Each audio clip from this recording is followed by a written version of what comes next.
நகர்ப்புற வாழ்விட வாரியத்தின் மூலமாக 8 அறிவிப்புகளை அறிவிக்கிறேன்.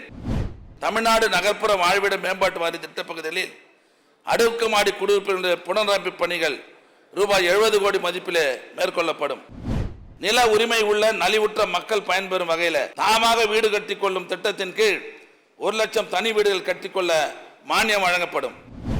தமிழ்நாடு நகர்ப்புற வாழ்விட மேம்பாட்டு வாரிய திட்டப்பகுதிகளில் வசிக்கிற மக்களின் நலனுக்காக நாவலூர் திட்ட பகுதியில் 1,25,00,000 ரூபாய் மதிப்பில் விளையாட்டுத் திடல் அமைக்கப்படும். பெரும்பாக்கம் அடுக்குமாடி குடியிருப்பு திட்ட பகுதிகளில் 1 கோடி மதிப்பீட்டில் தொழிற்பயிற்சி கூடம் அமைக்கப்படும். தமிழ்நாடு நகர்ப்புற வாழ்விட மேம்பாட்டு வாரிய திட்டப்பகுதிகளில் வசிக்கிற மகளிர் மேம்பாட்டிற்காக 2000 மகளிருக்கு சிறப்பு சுயதொழில் பயிற்சி வழங்கப்படும்.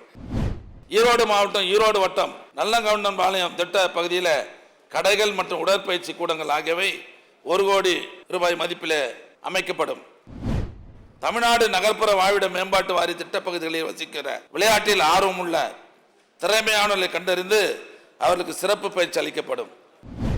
தமிழ்நாடு நகர்ப்புற வாழ்விட மேம்பாட்டு வாரிய திட்டப்பகுதிகளில் வசிக்கிற மக்களின் வாழ்வாதாரத்தை மேம்படுத்த 5000 நபர்களுக்கு திறன் மேம்பாட்டு பயிற்சி வழங்கப்படும்.